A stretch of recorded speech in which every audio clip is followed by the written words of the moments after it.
السلام عليكم ورحمة الله وبركاته. النهاردة هنعمل أجمل وأحلى حلا بارد بكوباية سميد واحدة بدون فرن. في 5 دقايق هيكون الحالة التحفة ده جاهز معاكي.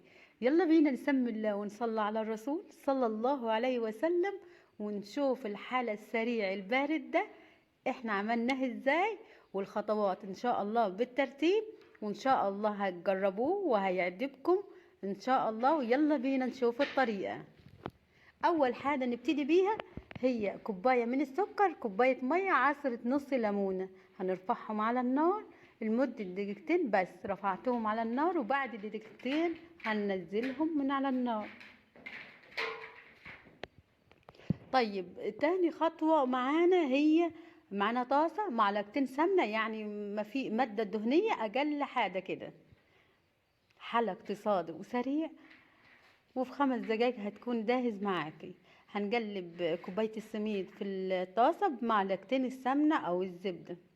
طبعا ما ينفعش نستبدلهم بالزيت، دي خطوة مهمة جدا. هنقلب كوباية السميد لحد ما لونها كده يبقى ذهبي معانا. وبعد ما كده خلاص دخلنا في اللون الذهبي، هنجيب معايا الشربات الخفيف اللي احنا عملناه، كوباية السكر والمية وعصرة الليمونة هنضيفهم عليهم. في الوقت ده هنكون مجهزين كوباية من المية او كوباية لبن. طبعا لو كوباية لبن يكون افضل، بس هو علشان يبقى اقتصادي كوباية مية. بس اللبن لو عندك لبن يكون افضل، يبقى كده دسم وطعمه حلو. بس برضو لو بالمية برضو طعمه لذيذ.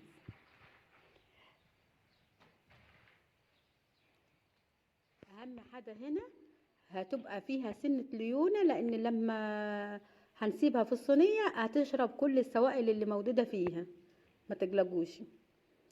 هندهن صينية مستطيلة مدورة، اي صينية هنحط فيها خليط البسبوسة وهنفرده.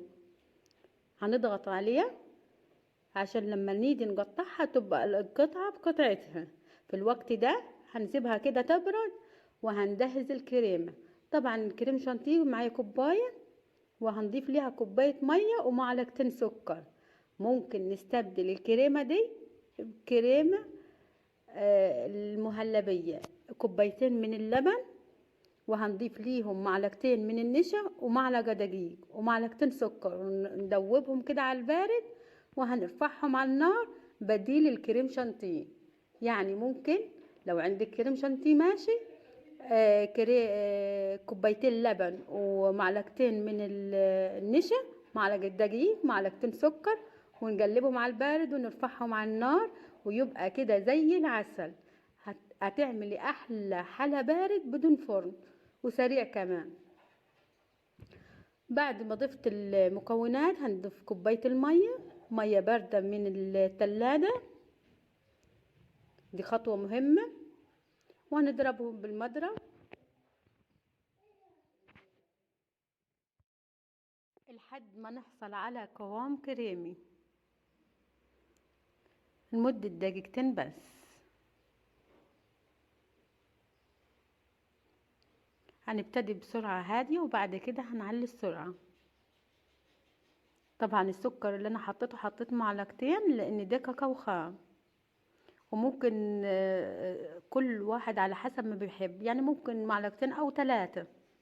بس المعلقتين كانوا مظبوطين معايا، سكر مظبوط. وممكن نزوده المية لو حسيت القوام الكريمة، على حسب كل نوع كريمة ما بتقبل سوائل.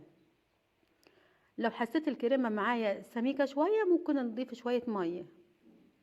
خلاص وريتكم القوام المظبوط كده. هنجيب الصينية اللي كانت معايا في المرحلة دي، ممكن شرائح موز او اي نوع فاكهة، او ممكن كده برضه هتطلع تحفة معانا.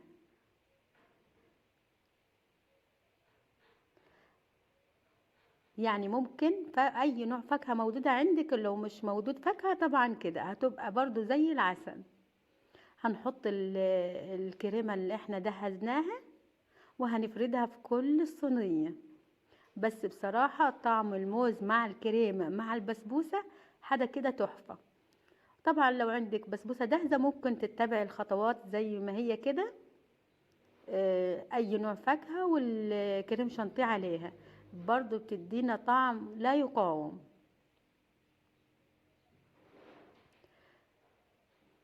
يعني ممكن لو انت مش حابة تعمليها في الطاسة وعايزة تعمليها في الفرن ممكن تجهزي عادي كل خطوات البسبوسة ونحط عليها اي نوع فاكهة ونحط عليها الكريم هتبقى معانا تحفة.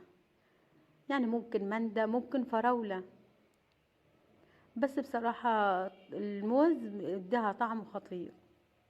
هنفرد كل كمية الكريمة كده في الصينية ونحطها في التلاجة لمدة ساعتين 3 لحد ما الكريمة كده تتمسك معايا. هنقطعها طبعا والتقطيع حسب الرغبة. انا قطعتها كده قطع متوسطة وممكن تكبر القطعة او تصغر القطعة براحتك. هنطلع قطعة كده ونشوف الجمال ده. هو بص بصراحة طعم لا يقاوم. كوباية كريم شانتيه عملت معانا طبقة رهيبة علشان الفاكهة اللي احنا حاطينها من تحت مديانة كده ايه كني مليانة كريمة. بس هي طبقة اللي احنا حطيناها الموز مع الكريمة مديانة طعم كده لا يقاوم. لو وصلت لحد هنا انا ام بلال ودي قناتي. اتمنى تشتركي في القناة وتفعلي زر الجرس علشان يوصلك كل جديد، واتمنى وصفاتي تنال على اعجابكم. ما تبخلوش عليا باللايك الجميل كده يا حلوين علشان غيركم يستفيد والفيديو يوصل لاكبر عدد ممكن من المتابعين. وارفعوا اللايك، ارفعوا الفيديو باللايكات، لايكات لايكات، فجروا لايكات علشان الوصفة تستحق. وصفة كده طعمها لا يقاوم. ميكس بين الموز الكريمة البسبوسة حاجة كده تحفة.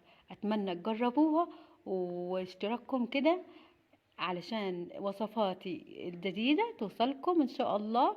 واتمنى طبعا الكومنت الجميل بتاعكم كده اللي بيفرحني والكلمات الطيبة اللي انتوا هتكتبوها دي حاجة هتشجعني علشان اكمل واعمل وصفات كده حلوة تعجبكم ان شاء الله. بصوا الجمال حاجة كده تخطف العقل. اتمنى تجربوها وهسيبكم كده مع الجمال والحلاوة دي. البسبوسة الرائعة دي بالكريمة بالموز حاجة كده تخطف العقل. والسلام عليكم ورحمة الله وبركاته.